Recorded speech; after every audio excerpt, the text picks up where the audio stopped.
Evangelho de Jesus, segundo Maria, mãe de João Marcos e Maria Madalena.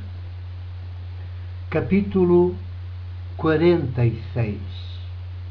O título: Constantino 312-337, o Koinos Episcopos de Roma. 1.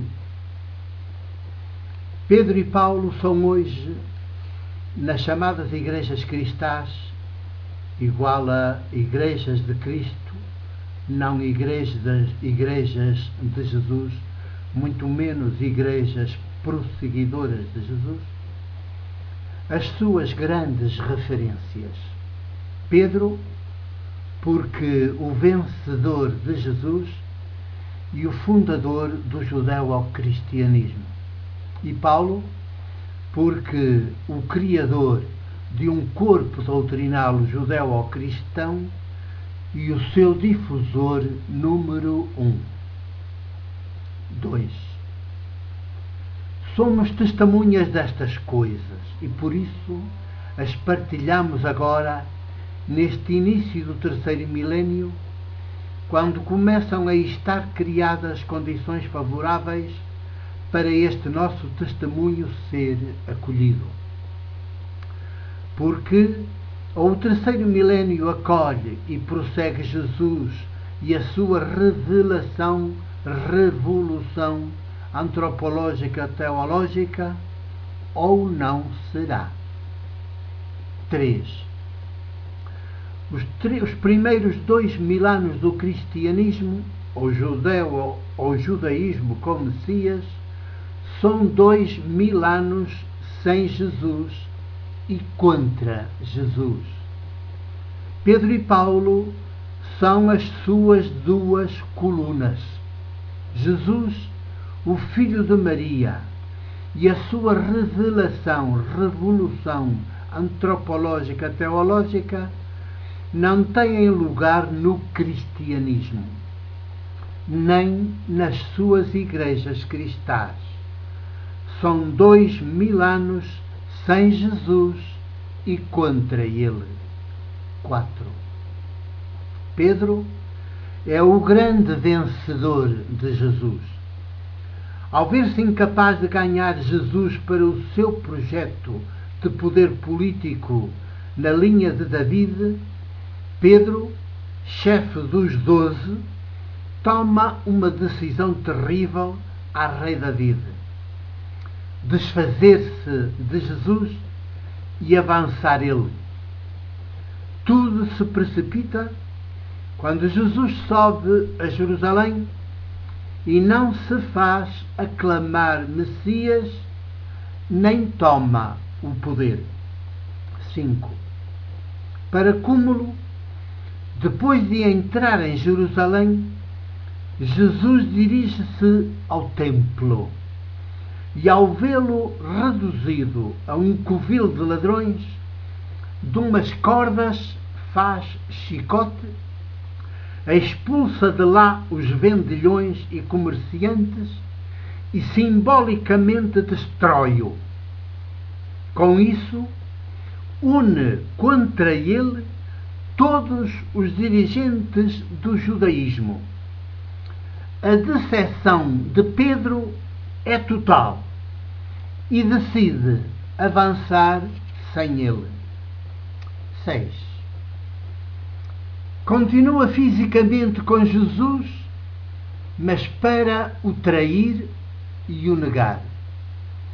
O seu grupo entra em negociações secretas com os sumos sacerdotes do templo. Estes aceitam a sua colaboração e festejam. Decidem prender Jesus de noite, enquanto o povo dorme. Um dos 12 é então encarregado de levar os guardas até Jesus. E Jesus é preso. 7. O Evangelho de Marcos, o primeiro dos 4 evangelhos, escritos e difundidos na clandestinidade, para com eles darmos a conhecer Jesus e denunciarmos tudo isto, relata ao pormenor como toda esta traição é consumada. E menos de 5 dias depois, Jesus é preso, julgado, condenado à morte e executado na cruz do Império. 8. A morte na cruz é necessária para fazer de Jesus o maldito dos malditos. Tudo é consumado. E não muitos dias depois, já Pedro e Tiago, irmão de Jesus e seu inimigo, estão reunidos na sala de cima do templo em Jerusalém, em muito boas relações com os sumos sacerdotes. Pedro, o chefe dos 12, é o grande vencedor. 9. Já sem Jesus, o maldito, segundo a lei de Moisés, o messianismo igual a cristianismo davídico, defendido por Pedro, é finalmente fundado por ele e chefiado por ele. E uns quantos dias depois, já o Messias, igual a Cristo, é proclamado pelo mesmo Pedro ao mundo como o grande vencedor dos inimigos. O seu reino está, pois, a chegar. 10.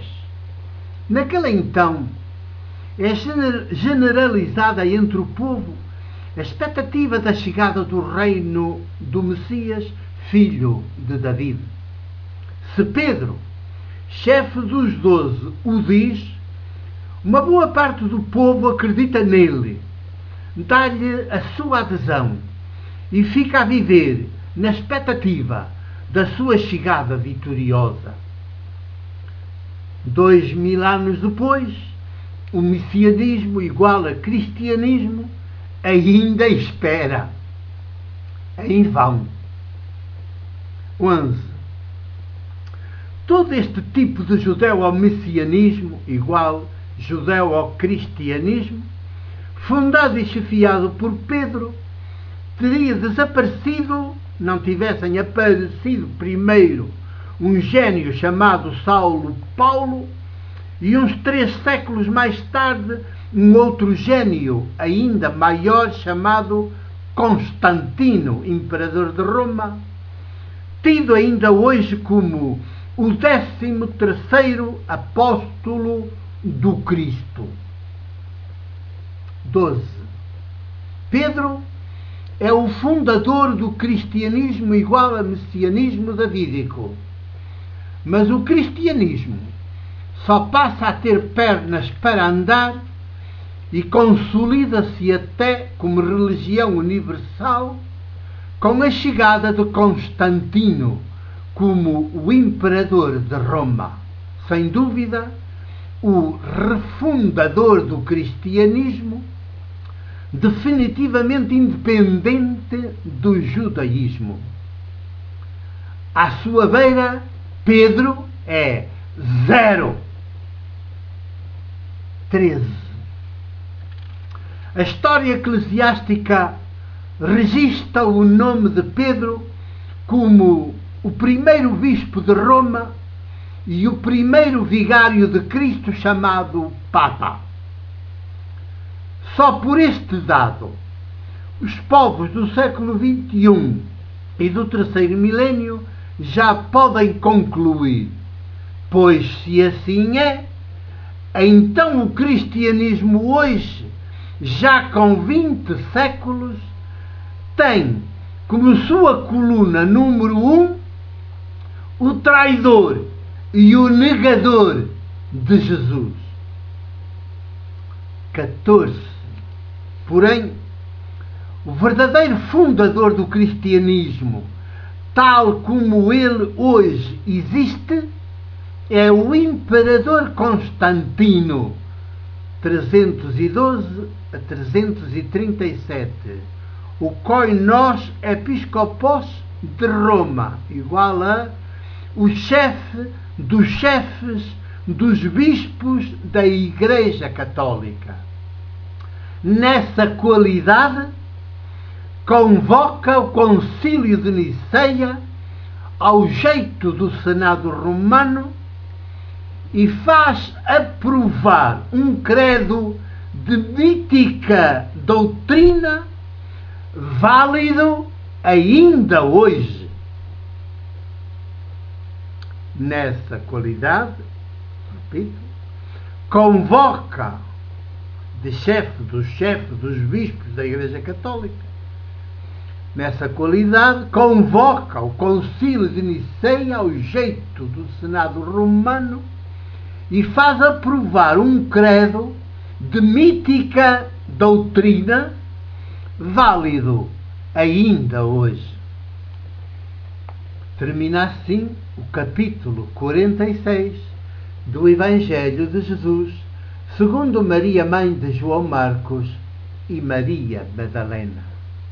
O meu abraço e o meu beijo de presbítero da Igreja do Porto.